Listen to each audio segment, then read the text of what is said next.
Dimasiari. Molweni. Good afternoon. Sanbonani. Dimelang. Tabela. Thank you so much for watching our videos. We really appreciate it, and we appreciate you guys. Yeah, we do. Really appreciate you guys taking your time, spending your data on us. Really appreciate that, guys. So thank you so much.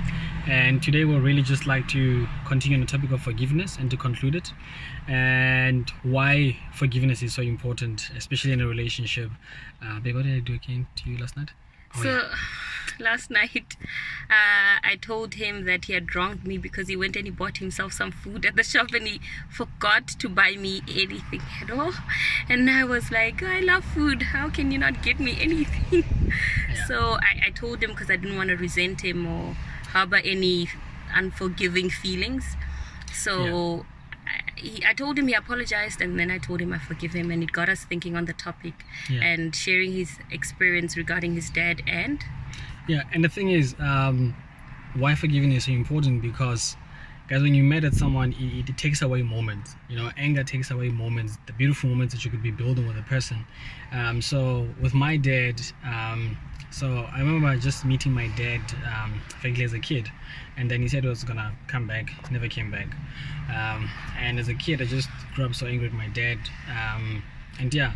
So I went back. I went to varsity, and at varsity the drive was that I want to get my degree, I want to get a job, and I want to go show this guy. I want to get a car and drive with my mom. I'm gonna show him that we didn't need him, and there was that. So in 2011, I just started really just sensing God said, you know what, you go speak to your dad, just forgive him. And I didn't want to. And then 2013 I decided, you know what, maybe I should do this thing.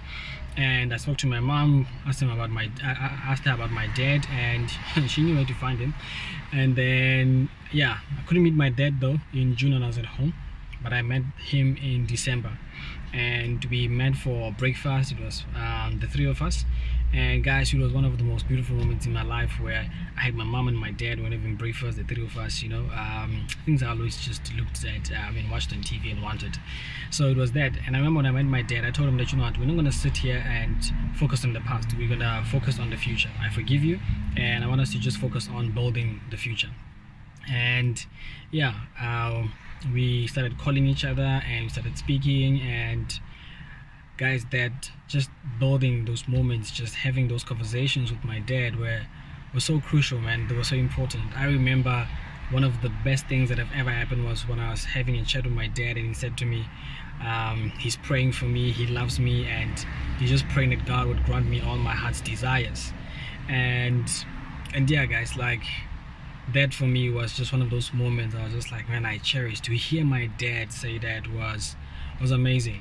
And 2013 I finished my degree, and 2014 I got the in-service traineeship, and things were starting to shape up. And then in 2016, sadly, my dad passed away. But in 2015 my dad passed away. But I look back, I'm like, I had 2 years with my dad. If I forgave him and went to look for him in 2011, I would have had 4 years with him. So it was just really one of those things where, just like, man, anger in my heart just stole time away from me and my dad, and I only got to know him for 2 years, and he was gone, and now there's nothing I can do, there's nothing I can say. So guys, forgiveness is important. And I know sometimes it's not easy. It wasn't easy to just get over my dad walking out of my mom and I, but after I'd done it and started building a relationship with him, it was good. So even just, any relationship, guys, it gets affected by relationship principles, so it could be with your dad, could be with your partner. So just be quick to forgive people, and to be eager to build moments that can be remembered, that the person can cherish, that you also can cherish as a person, instead of remembering the person that we were fighting, whatever. One of the things my wife and I always say is that, what is the last moment? If something was to happen to me now, or something was to happen to her now, what is the last moment? Like, what would be her last memories of me? And we don't want it to be of that, I was mad, she was mad, and boom, I was gone, and she's gone, and so things like that. So guys, let's love each other, build each other, and thanks. Thank you. Cheers.